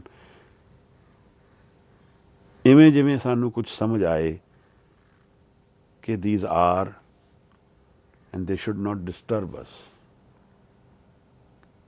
We need to understand ਕਿ ਦੁਨੀਆ ਵਿੱਚ ਹੋਰ ਵੀ ਮਾਰਗ ਨੇ, ਹੋਰ ਵੀ ਲੋਕ ਨੇ ਜਿਹੜੇ ਸੀਖ ਕਰਦੇ ਨੇ, ਔਰ ਉਹ ਹੈਣ ਔਰ ਉਹ ਰਹਿਣਗੇ। ਇਹਦਾ ਮੇਰੀ ਸੁਰਤ 'ਤੇ ਕੋਈ ਅਕਸ ਨਹੀਂ ਪੈਣਾ ਚਾਹੀਦਾ, ਵੈਸੇ ਪੈਂਦਾ ਹੈ। ਪਰ ਅਸੀਂ ਇਸ ਗੱਲ ਨੂੰ ਵਿਚਾਰੀਏ ਕਿ ਸਾਨੂੰ ਮਾਨਸਿਕ ਅਵਸਥਾ ਦੀ ਕਿਸੇ ਦੀ ਨਹੀਂ ਪਤਾ ਹੈ ਗਿਆਨ, ਮਨ ਦੀ ਅਵਸਥਾ ਕਿਸੇ ਦਾ ਨਹੀਂ ਪਤਾ ਹੈ। ਕੋਈ ਸਾਡੇ ਕੋਲ ਸਿੱਖ ਬਣ ਕੇ ਆਉਂਦਾ ਹੈ, ਉਹਦੀ ਮਾਨਸਿਕ ਅਵਸਥਾ ਕੀ ਹੈ ਮੈਨੂੰ ਨਹੀਂ ਪਤਾ ਹੈ। ਐਕਸਪੀਰੀਅੰਸ ਨਾਲ ਪਤਾ ਲੱਗਦਾ ਹੈ। ਤਾਂ ਇਸ ਭਾਵ ਨਾਲ ਸਾਡਾ ਗੁਰਮਤਿ ਮਾਰਗ ਅਨੁਸਾਰ ਜੋੜ ਕਿਹਦੇ ਨਾਲ ਬਣਦਾ ਹੈ? ਜੇ ਅਗਰ ਭਗਤ ਰਵਿਦਾਸ ਦੀ ਗੱਲ ਲੈ ਕੇ ਚੱਲੀਏ ਤਾਂ ਉਹਦਾ ਨਾਲ ਬਣਦਾ ਜਿਹਨੇ ਜਾਣ ਲਿਆ। ਜੇ ਮੈਂ ਜਾਣ ਲਿਆ ਹੋਏ ਤਾਂ, ਨਹੀਂ ਤਾਂ ਉਹਦੇ ਨਾਲ ਬਣਦਾ ਜਿਹੜਾ ਨਾਮ ਦੇ ਵਿੱਚ ਰੰਗਿਆ ਹੋਏ, ਜਿਹੜਾ ਆਪਣੇ ਆਪ ਨੂੰ ਨਾਮ ਨਾਲ ਜੋੜੇ, ਸਾਨੂੰ ਵੀ ਨਾਲ ਲੈ ਚੱਲੇ।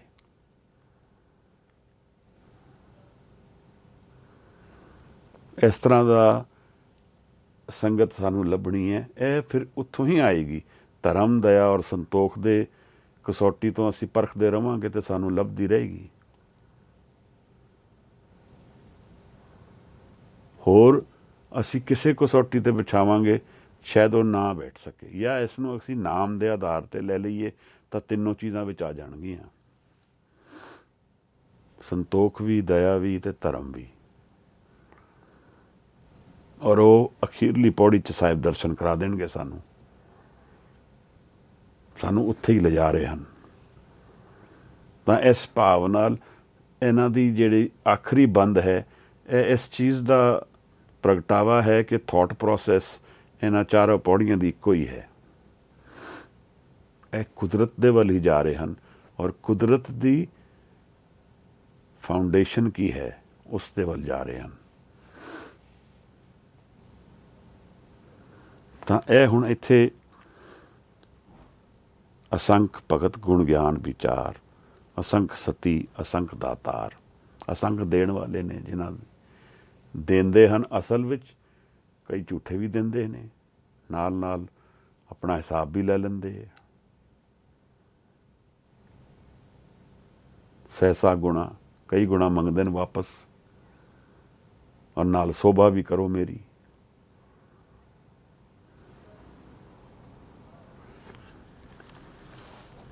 ਗੱਲ ਕੀ ਹੈ ਕਿ ਜਿਹੜੇ ਅਲੱਗ ਅਲੱਗ ਪਹਿਲੂ ਦੁਨੀਆ ਦੇ ਆਲੇ ਦੁਆਲੇ ਸਾਡੇ ਚੱਲਦੇ ਨੇ, ਉਸ ਨੂੰ ਅਸੀਂ ਜਾਣ ਕੇ ਉਸ ਦੀ ਅਵੇਅਰਨੈਸ ਵਿੱਚ ਜੀਆਂਗੇ, ਸਾਡੀ ਐਨਰਜੀ ਵੇਸਟ ਨਹੀਂ ਹੋਏਗੀ।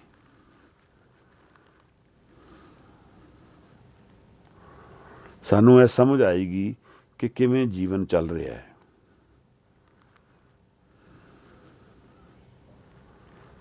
ਔਰ ਇਸ ਦੇ ਗਿਆਨ ਵਿੱਚ ਸਾਨੂੰ ਇਹ ਵੀ ਦਰਸ਼ਨ ਹੋਣਗੇ ਕਿ ਇਸ ਦੇ ਨਾਲ ਰਿਐਕਟ ਕਿਵੇਂ ਕਰਨਾ ਹੈ।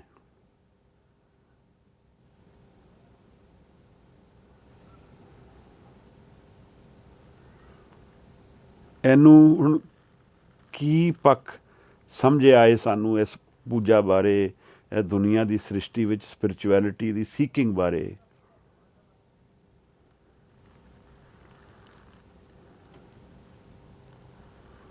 ਇਸ ਨੂੰ ਅਸੀਂ ਮਨ ਵਿੱਚ ਧਾਰ ਕਰਕੇ ਚੱਲੀਏ।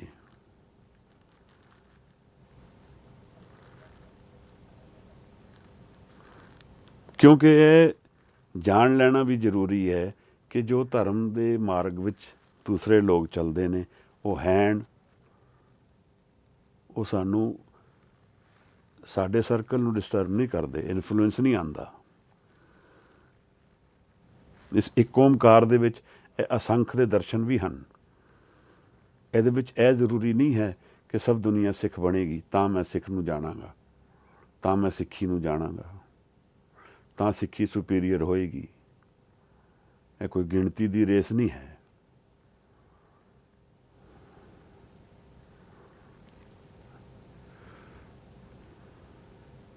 ਸੁਣੀਏ ਮੰਨੀਏ ਮਨ ਕੀਤਾ ਭਾਉ, ਅੰਤਰਗਤ ਤੀਰਥ ਮਲ ਨਾਉ। ਸੁਣ ਲਿਆ, ਮੰਨ ਲਿਆ, ਇਹਨੇ ਕੀ ਕੀਤਾ? ਰੰਗ ਨੂੰ, ਮਨ ਨੂੰ ਰੰਗ ਦਿੱਤਾ, ਮਨ ਨੂੰ ਤੀਰਥ ਬਣਾ ਦਿੱਤਾ। ਸੁਣੀਏ ਔਰ ਮੰਨਣ ਦੀ ਪੌੜੀ ਵਿੱਚ ਸਾਹਿਬ ਨੇ ਦਰਸ਼ਨ ਸਾਨੂੰ ਕਰਾਏ ਹਨ। ਸੁਣੀਏ ਮੰਨੀਏ ਮਨ ਕੀਤਾ ਭਾਉ, ਇਹ ਤਿੰਨ ਚੀਜ਼ਾਂ ਨੇ, ਸੁਣਨ, ਮਨਨ ਔਰ ਭਾਵਨਾ। ਜਦੋਂ ਮਨ ਵਿੱਚ ਭਾਵਨਾ ਜਗੀ, ਮੈਂ ਤੂੰ ਸਤ ਨੂੰ ਸੁਣਿਆ, ਸਤ ਨੂੰ ਗਹਿਨ ਕੀਤਾ, ਮਨ ਰੰਗਿਆ ਗਿਆ, ਅੰਤਰਗਤ ਤੀਰਥ ਮਲ ਨਾਉ।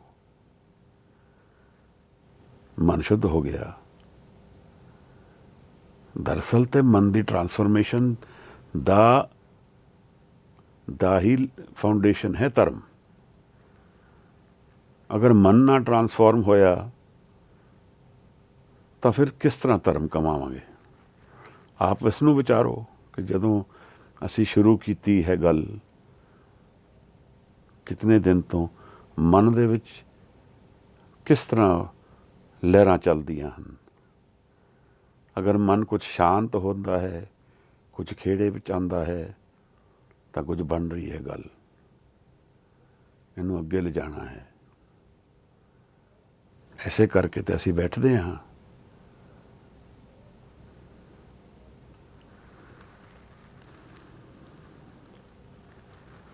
ਮਹਾਰਾਜ ਦੇ ਦਰਸ਼ਨ ਕਰਦੇ ਹੋਏ ਸਾਨੂੰ ਆਪਣੇ ਮਨ ਨੂੰ ਰੰਗਣਾ ਆਨੰਦ ਵਿੱਚ।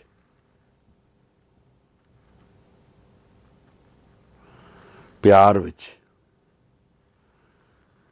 ਗੁਰਮੁਖ ਜਪ ਤਪ ਸੰਜਮੀ, ਹਰ ਕੇ ਨਾਮ ਪਿਆਰ।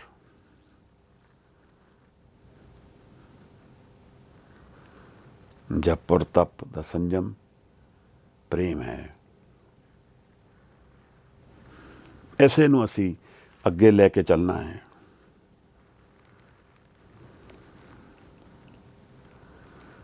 ਜਿਸਨੇ ਆਪਣੇ ਆਪ ਨੂੰ ਪਛਾਣ ਲਿਆ, ਦਰਅਸਲ ਉਹੀ ਗ੍ਰਸਤ ਹੈ।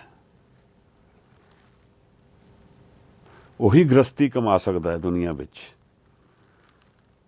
ਸੋ ਗਿਰਹੀ ਸੋ ਦਾਸ ਉਦਾਸੀ, ਜਿਨ ਗੁਰਮੁਖ ਆਪ ਪਛਾਣਿਆ। ਜਿਹਨੇ ਆਪਣੇ ਆਪ ਨੂੰ ਜਾਣ ਲਿਆ, ਗ੍ਰਸਤ ਵੀ ਉਹੀ ਹੋ ਸਕਦਾ, ਉਦਾਸੀ ਵੀ ਉਹੀ ਹੋ ਸਕਦਾ। ਅਸਲ ਆਈਡੀਅਲ ਪਰਸਨ ਦੀ ਫਾਊਂਡੇਸ਼ਨ ਹੀ ਉਹ ਹੈ। ਅਸੀਂ ਆਪਣੇ ਮਨ ਨੂੰ ਜਾਣੀਏ, ਸਾਡਾ ਟੋਟਲ ਫੋਕਸ ਉੱਥੇ ਹੋਣਾ ਚਾਹੀਦਾ ਹੈ। ਫਿਰ ਉੱਥੋਂ ਇੰਸਪਾਇਰ ਹੋ ਕੇ ਜੋ ਥਾਟਸ ਮਿਲਣ ਉਹ ਵੈਲਕਮ ਨੇ। ਕਿਉਂਕਿ ਅਸੀਂ ਇੰਟਰੈਕਟਿਵ ਮੋਡ ਪਰਸਨੈਲਿਟੀਜ਼ ਹਾਂ। ਕੋਈ ਅਸੀਂ ਪਹਾੜਾਂ 'ਤੇ ਜਾ ਕੇ ਨਹੀਂ ਬੈਠਣਾ ਹੈ। ਅਗਰ ਕੋਵਿਡ ਆਇਆ, ਸਾਨੂੰ ਇੰਸਪੀਰੇਸ਼ਨ ਮਿਲਦੀ ਹੈ ਤਾਂ ਸੇਵਾ ਵਿੱਚ ਨਿਕਲ ਪੈਂਦੇ ਹਾਂ। ਜਾਂ ਜਿਵੇਂ ਆਪ ਨੂੰ ਪ੍ਰੇਰਨਾ ਹੋਈ, ਆਪ ਨੇ ਮੇਰੇ ਤੋਂ ਇਹ ਐਕਸਰਸਾਈਜ਼ ਕਰਾ ਲਈ ਵਿਚਾਰ ਦੀ, ਉਹ ਮੇਰਾ ਭਲਾ ਹੋ ਗਿਆ। ਇਹ ਭਾਵਨਾ ਚੰਗੀਆਂ ਨੇ, ਪਰ ਮੇਨ ਐਨਰਜੀ ਫੋਕਸ ਉੱਥੇ ਹੀ ਹੈ ਕਿ ਮਨ ਨੂੰ ਰੰਗ ਕੇ ਉੱਧਰ ਜਾਣਾ ਹੈ ਜਿੱਥੇ ਆਨੰਦ ਦਾ ਪ੍ਰਗਟਾਵਾ ਮੈਨੂੰ ਥਿਰ ਬੈਠੇ ਮਿਲ ਜਾਏ। ਇਹ ਨਿੱਤ ਦੀ ਅਰਦਾਸ ਮੇਰੇ ਮਨ ਵਿੱਚ ਲਗਾਤਾਰ ਹੋਣੀ ਚਾਹੀਦੀ ਹੈ। ਬੈਕ ਆਫ ਦਾ ਮਾਈਂਡ ਇਹ ਬੀਜ ਮੇਰੇ ਮਨ ਵਿੱਚ ਹੋਣਾ ਚਾਹੀਦਾ ਹੈ।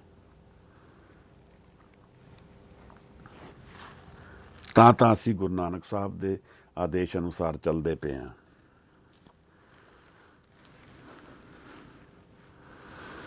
ਕਿਉਂਕਿ ਗੱਲ ਕੀ ਹੈ ਕਿ ਅਸੀਂ ਤਾਂ ਗੁਣਾਂ ਦੀ ਸਾਂਝ ਕਰਨੀ ਹੈ। ਮੇਰੇ ਤੇ ਇਤਨੇ ਅਵਗੁਣ ਹਨ, ਤੁਸੀਂ ਮਾफ़ ਕਰੋਗੇ, ਸੰਗਤ ਮਾफ़ ਕਰੇਗੀ, ਤਾਂ ਹੀ ਅੱਗੇ ਕੋਈ ਵੱਧ ਸਕਦਾ ਹੈ। ਸਾਂਝ ਕੀਜੇ ਕਰੀਜੇ ਗੁਣਾ ਕੇਰੀ, ਛੋੜ ਅਵਗੁਣ ਚੱਲੀਏ। ਇਹ ਤਾਂ ਤੁਹਾਡਾ ਮਾਣ ਹੈ, ਤੁਸੀਂ ਮੇਰੇ ਅਵਗੁਣਾਂ ਨੂੰ ਬਖਸ਼ ਦਿੰਦੇ ਹੋ। ਔਰ ਸਾਹਿਬ ਦੇ ਪ੍ਰੇਮ ਦੀ ਗੱਲ ਵੀ ਨਾਲ ਨਾਲ ਹੈ ਹੀ।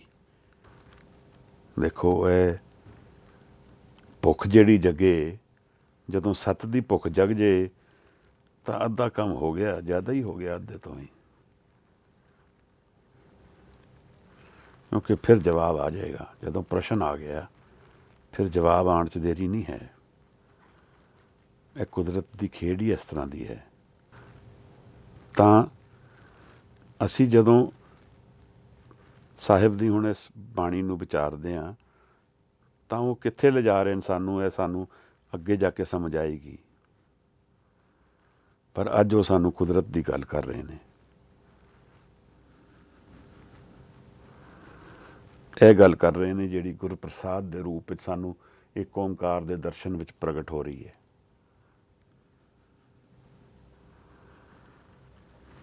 ਫਿਰ ਅੱਗੇ ਕੀ ਹੈ? ਅਸੰਖ ਸਤੀ ਅਸੰਖ ਦਾਤਾਰ, ਜਿਹੜੇ ਸੱਤ ਦੇ ਪਾਲੀ ਹਨ, ਜਿਹੜੇ ਸੱਤ ਨੂੰ ਲੱਭਦੇ ਹਨ ਸਤੀ। ਅਸੰਖ ਦਾਤਾਰ, ਜਿਹੜੇ ਦਿੰਦੇ ਨੇ ਸੱਚੀ ਭਾਵਨਾ ਨਾਲ ਦਿੰਦੇ ਨੇ, ਉਹ ਵੀ ਬਥੇਰੇ ਨੇ। ਜਿਹੜਾ ਸੱਚੀ ਭਾਵਨਾ ਨਾਲ ਦਿੰਦਾ ਹੈ, ਮਤਲਬ ਜਿਹੜਾ ਉਸ ਤੋਂ ਕੋਈ ਰਿਟਰਨ ਨਹੀਂ ਲੱਭਦਾ। ਨੇਕੀ ਕਰ ਦੇ ਖੂਹ ਵਿੱਚ ਪਾ, ਕਰ ਪੁਨਹੁ ਨੀਚ ਸਦਾਈਏ। ਇਹ ਈਗੋ ਨੂੰ ਖਤਮ ਕਰਨ ਦੀ ਵਿਧੀਆਂ ਹਨ।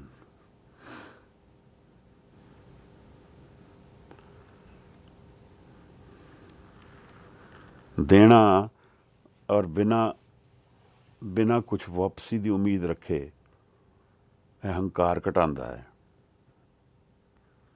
ਪਰ ਇਹ ਸੌਖਾ ਨਹੀਂ ਹੈ ਨਾ। ਅਸੀਂ ਵੀ ਦਿੰਦੇ ਹਾਂ, ਦੇਖੋ ਕੁਛ ਨਾ ਕੁਛ ਭਾਵ ਫਿਰ ਵੀ ਰਹਿ ਜਾਂਦਾ ਹੈ।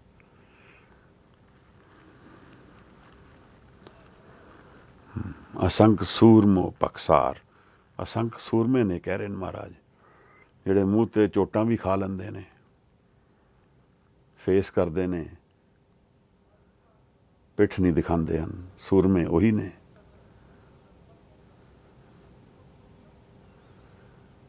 ਸੂਰਾ ਸੋ ਪਹਿਚਾਨੀਏ ਜੋ ਲੜੇ ਦੀਨ ਕੇ ਹੇਤ, ਜਾको हर रंग लागे इस जग माहे, सोही कहियत हो सूरा। हर दा रंग लग गया।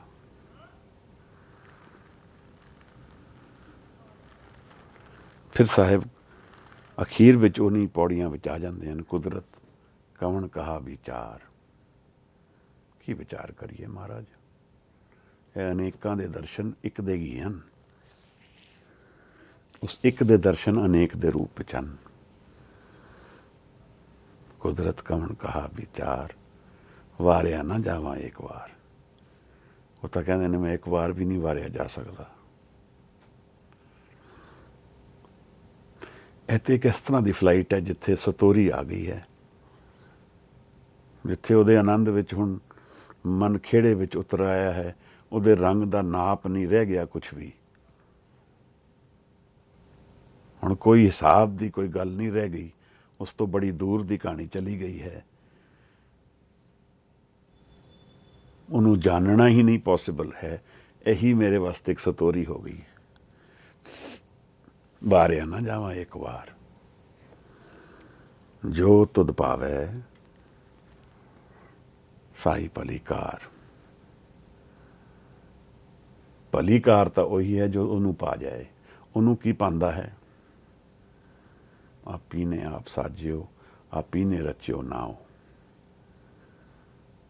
ਉਹਦਾ ਨਾਮ ਉਸ ਨੂੰ ਪਾਉਂਦਾ ਹੈ, ਉਸ ਨੂੰ ਭਾਵਨਾ ਪਾਉਂਦੀ ਹੈ।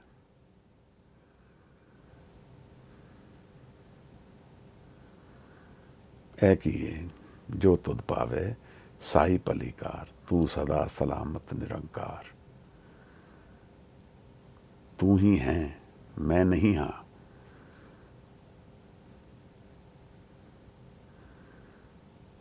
ਦੇਖੋ ਮਹਾਰਾਜ ਗੱਲ ਕੀ ਹੈ ਕਿ ਇਹ ਜਿਹੜੇ ਦਰਸ਼ਨ ਨੇ ਇਹ ਉੱਤਮ ਦਰਸ਼ਨ ਹਨ।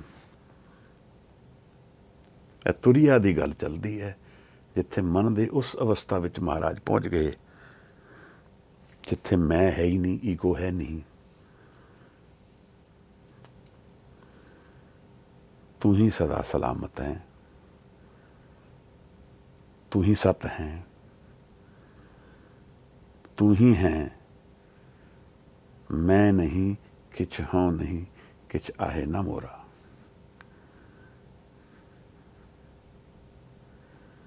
उत्थे आनंद है, उत्थे विस्माद है, उत्थे प्रकाश है,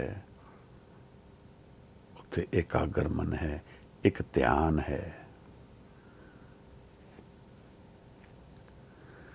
मैं नहीं हाँ उत्थे, मैं मेरी ईगो नहीं है। यह निराला देश है साहिब जी। जिस देश दे असी आदि हाँ वो देश नहीं है। हाँ, इस देश विचों कमा के वो देश मिलता है, इस करके यह भी देश सुभागा है, यह भी धर्मशाल है। भावें जो भी है इत्थे, इत्थों कमा के वो मिलेगा तो यह भी सुभागा है। यह जग सच्चे की है कोठड़ी, सच्चे का विश्वास।